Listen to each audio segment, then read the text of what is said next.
ताज्या आंब्यांपासून खास उन्हाळ्यामध्ये करता येतील असे एक नाही, दोन नाही तर 4 थंडगार असे वेगवेगळे प्रकार आज आपण करणार आहोत. नमस्कार, स्वागत आहे तुमचं मराठी किचनमध्ये. तर उन्हाळ्याच्या गरमीमध्ये लहान मुलंच नाही तर मोठे सुद्धा छान एन्जॉय करतील असे 4ही प्रकार तुम्ही अगदी घरच्या घरी करू शकता. चला तर मग लगेच सुरुवात करू. पहिला प्रकार आपण करणार आहोत तो म्हणजे मँगो मस्तानी. याकरता आंब्याचा गर काढून घ्यायचा. या ठिकाणी मी 1 आंबा प्रत्येकी एका ग्लाससाठी घेणार आहे. हापूस आंब्याचा गर याकरता वापरला आहे. आंबा चवीला गोडसर असावा. आंब्याच्या फोडीला असे छोटे चौकोनी काप द्यायचे. चेक्समध्ये असं कट करून घ्यायचं आणि मग चमच्यानं याचा गर जो आहे तो काढायचा. आता यातले थोडे काप जे आहेत ते सजावटीला बाजूला ठेवून बाकीचे काप मिक्सरच्या भांड्यात काढले. एखादा चमचा साखर आंबा किती गोड आहे त्याच्यानुसार याच्यामध्ये घाला. याच्यामध्ये व्हॅनिला आईस्क्रीम घातलं. साधारणपणे 1 स्कूप व्हॅनिला आईस्क्रीम याच्यामध्ये घातलं. फ्रीजमधलं गार केलेलं दूध याच्यामध्ये घालायचं आणि हे असं छान फिरवून घ्या. व्हॅनिला आईस्क्रीम घातल्यामुळं मँगो मिल्कशेकला जो आहे तो दाटसरपणा येतो आणि त्याची चवही खूप छान लागते. आता सर्व करताना ग्लासच्या तळाशी थोडेसे असे आंब्याचे काप घातले. त्यानंतर त्याच्यावर 1 स्कूप व्हॅनिला आईस्क्रीम घातलं. वर मँगो मिल्कशेक भरायचा. शेवटीवर पुन्हा व्हॅनिला आईस्क्रीम घातलं. याच्यावर लांब लांब कापलेले ड्रायफ्रूटचे काप घालायचे आणि याच्यावर मग शेवटी उरलेले आंब्याचे काप घालू शकता. टुटी फ्रुटी किंवा चेरी असतील तर ते घालू शकता. अशा प्रकारे आपली थंडगार अशी मँगो मस्तानी जी आहे ती तयार झाली. मँगो सिरप क्रश वापरून केलेली मस्तानी तर तुम्ही वर्षभर केव्हाही करू शकता, पण ताज्या आंब्यांपासून कुठलाही फ्लेवर न घालता तयार केलेली ही जी मस्तानी आहे ती तुम्ही फक्त आंब्याच्या सीझनमध्येच याचा आस्वाद घेऊ शकता. त्याच्यामुळं जरूर करून बघा. करायला ही खूप सोपी आहे. आता मस्तानीनंतर आपण करणार आहोत झटपट अशी मँगो कुल्फी. याकरता 2 कप म्हणजे साधारण अर्धा लिटर दूध पॅनमध्ये गरम करायला ठेवलं. दुधाला उकळी आली की गॅस बारीक करून अगदी 5 मिनिटे दूध जे आहे ते आटवून घ्यायचं. 5 मिनिटानंतर पॅनचा गॅस बंद करायचा. आता एका छोट्या वाटीमध्ये 1 टीस्पून म्हणजे 1 चमचा कस्टर्ड पावडर घेतली. याच्यामध्ये थोडंसं दूध घालायचं आणि याचं असं मिश्रण तयार करून घेतलं. दूध थोडंसं थंड झालं की याच्यामध्ये कस्टर्ड पावडर मिक्स करायची आणि गॅस पुन्हा चालू करून 2 ते 3 मिनिटं हे जे मिश्रण आहे ते चांगलं शिजवून घ्या. कस्टर्ड पावडर घातल्यामुळं याला असा दाटसरपणा येतो. तुम्हाला जर का कस्टर्ड पावडर वापरायची नसेल तर त्याच्याऐवजी याच्यामध्ये पाव कप खवा घालू शकता. आता दुसऱ्या एका छोट्या पॅनमध्ये अर्धा कप मँगोचा गर जो मिक्सरमधून काढलेला आहे तो घेतला आहे. याच्यामध्ये 2 टेबलस्पून गोडीनुसार साखर घातली आणि हे 5 मिनिटं शिजवून घ्या. शिजवून घेतल्यामुळं काय होतं, एकतर आंब्याचा जो कच्चा वास असतो तो जातो आणि त्याचा फ्लेवर खूप छान येतो. तर हे असं 5 मिनिटं शिजवून थंड होऊ द्यायचं. आता कस्टर्ड पावडरचं थंड झालेलं मिश्रण आणि आंब्याचं शिजवलेलं मिश्रण हे दोन्ही मिक्सरच्या भांड्यात काढून एकदा फिरवून घ्या, म्हणजे छान एकजीव होतं. हे असं फिरवून घेतलं की कुल्फीच्या मोल्डमध्ये किंवा छोट्या मडक्यांमध्ये हे भरलं. ॲल्युमिनियम फॉईल लावून रबर बँड लावून याला छान असं सील करून घ्यायचं, जेणेकरून याच्यामध्ये हवा जाणार नाही आणि आतमध्ये बर्फ जमा होणार नाही. कुल्फीच्या मोल्डमध्ये जर का याला भरत असाल तर अशी स्टिक लावून घ्या.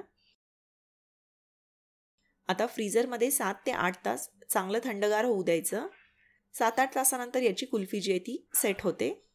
कुल्फी अशी सेट झाली की फ्रीझरमधून हे काढलं. एखादं मिनिट फक्त याला नॉर्मलला येऊ द्यायचं. याच्यावर जो बर्फ जमा झालेला असतो तो वितळू द्यायचा आणि मग कुल्फी जी आहे ती तुम्ही मोल्डमधून काढू शकता.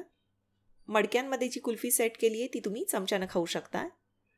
अशा प्रकारे आपली मँगो कुल्फी जी आहे ती तयार झाली. आता पुढचा प्रकार आपण करणार आहोत मँगो डिलाईट. याकरता 2 हापूस आंब्यांचा गर काढून घेतला आहे. मिक्सरच्या भांड्यात हे काढलं. याच्यामध्ये गोडीनुसार 2 ते 3 टेबलस्पून साखर घातली आणि हे सगळं असं चांगलं फिरवून घ्या. याचा असा पल्प तयार करून घेतला. यातला थोडासा जो पल्प आहे तो नंतर सजावटीसाठी बाजूला काढून ठेवायचा. आता अर्धा कप अमूल फ्रेश क्रीम घेतली आहे. याच्यामध्ये आता अर्धा कप अमूल फ्रेश क्रीम घातलं आणि हे असं फिरवून घ्या. ही आपली मँगो क्रीम तयार झाली. खूप छान क्रीमी असं टेक्स्चर या क्रीमला येतं. आता कप किंवा बाउलच्या तळाशी थोडेसे आंब्याचे असे काप घातले. याच्यावर हे मँगो क्रीम घालायचं. त्यानंतर दुधामध्ये एक बिस्किट असं बुडवून घेतलं, थोडंसं ओलसर करून घ्यायचं आणि मग याच्यावर ठेवलं. या ठिकाणी मी हाय फायबर बिस्किट घेतलं आहे, कोणत्याही गोल आकाराचं बिस्किट घेऊ शकता. त्यानंतर याच्यावर पुन्हा मँगो क्रीम घातली. आता सजावटीसाठी जो पल्प आपण बाजूला ठेवला होता तो थोडासा याच्यावर सोडायचा आणि काटा चमच्यानं याला थोडंसं असं मिक्स करून घ्या, म्हणजे मग क्रीममध्ये हे मिसळलं जातं. सजावटीसाठी याच्यावर आंब्याचे बारीक असे काप टुटी फ्रुटी घालू शकता. आणि हा जो बाऊल आहे तो असाच फ्रीजमध्ये, म्हणजे नॉर्मल फ्रीजमध्ये, फ्रीझरमध्ये नाही, थोडा वेळ ठेवायचा आणि छान थंडगार झालं की याला चमच्यानं तुम्ही खाऊ शकता. अगदी सोपं आहे आणि दिसायलाही खूप सुंदर दिसतं. आता शेवटचा प्रकार आपण करणार आहोत ते म्हणजे नॅचरल मँगो आईस्क्रीम. 1 कप दूध मिक्सरच्या भांड्यात काढलं आहे. दूध जे आहे ते तापवून थंड केलेलं आहे. त्यानंतर याच्यामध्ये अर्धा कप साखर घातली. अर्धा कप मिल्क पावडर याच्यामध्ये घालायची. मिल्क पावडरमुळं दुधाला दाटसरपणा येतो. त्यानंतर याच्यामध्ये अर्धा कप मँगो पल्प घातला. लक्षात ठेवा, फ्लेवर छान येण्यासाठी हापूस किंवा केशर आंब्याचा पल्प याच्यामध्ये वापरायचा आहे. चवीला सुद्धा आंबा गोड हवा, आंबट नको. मिक्सरच्या मोठ्या भांड्यामध्ये हे सगळं काढलं आहे, म्हणजे एकत्रच फिरवता येतं. शेवटी याच्यामध्ये अर्धा कप अमूल फ्रेश क्रीम घालायची. ही जी फ्रेश क्रीम आहे ती जेव्हा तुम्ही बाजारातून विकत आणता तेव्हा एक 4-5 तास फ्रीजमध्ये ठेवून द्यायचं, म्हणजे मग त्याची अशी छान घट्टसर अशी क्रीम तयार होते. आणि ही घट्ट क्रीमच आपल्याला घ्यायची आहे. ही अशी अर्धा कप फ्रेश क्रीम याच्यामध्ये घातली. क्रीम घातल्यानंतर फक्त एकदा दोनदाच याला घुसळून घ्या, जेणेकरून छान असं हे फसफसलं पाहिजे. हे बघा, हे असं छान फुगलं आहे, हलकं झालं आहे. आता हे काचेच्या किंवा प्लास्टिकच्या एअरटाईट अशा डब्यामध्ये काढलं. हे बघा, छान असं हलकं झालं आहे. हवा जाणार नाही असा एअरटाईट डबा घ्यायचा आहे, म्हणजे मग आतमध्ये बर्फ जमा होणार नाही. झाकण व्यवस्थित बसवलं. आता 7 ते 8 तास डीप फ्रीझरमध्ये ठेवून आईस्क्रीम जे ते सेट करून घ्यायचं. हे आईस्क्रीम फ्रीजमधून काढल्या काढल्या घट्ट असतं, तर 1 मिनिट जाऊ द्यायचा. याला थोडंसं नॉर्मलला येऊ द्यायचं. वरचा बर्फ जो आहे तो वितळू द्यायचा आणि मग आईस्क्रीम स्कूपर पाण्यामध्ये बुडवून आईस्क्रीम स्कूप करून घ्या. हे जे आईस्क्रीम आहे ते पूर्णपणे नैसर्गिक आहे. याच्यामध्ये कुठलीही आर्टिफिशियल पावडर वगैरे वापरलेली नाही आहे आईस्क्रीम सेट करण्यासाठी. त्यामुळं एकदा का हे आईस्क्रीम बाहेर काढलं की ते पूर्ण संपवावं लागतं. पुन्हा अर्धवट फ्रीजमध्ये ठेवलं तर त्याचा बर्फ होऊ शकतो. चवीला खूप सुंदर लागतं. आंब्याचा खूप छान असा फ्लेवर येतो. अगदी तोंडात टाकल्यावर ते विरघळतं. तर आंब्याचे हे 4ही प्रकार लहान मुलांना तर खूप आवडतीलच, पण त्याच्यासोबत तुम्ही सुद्धा नक्कीच एन्जॉय कराल. त्याचप्रमाणे आंब्याच्या सीझनमध्ये हे जरूर करून बघा. यापैकी कुठला प्रकार तुम्हाला सगळ्यात जास्त आवडला आणि अजून कोणत्या प्रकार जर का तुम्हाला बघायचा असेल तर मला कमेंट्स करून कळवायला विसरू नका. व्हिडिओ आवडला तर व्हिडिओला लाईक करा. व्हिडिओची लिंक तुमच्या मित्रमैत्रिणींसोबत, नातेवाईकांसोबत जरूर शेअर करा. धन्यवाद.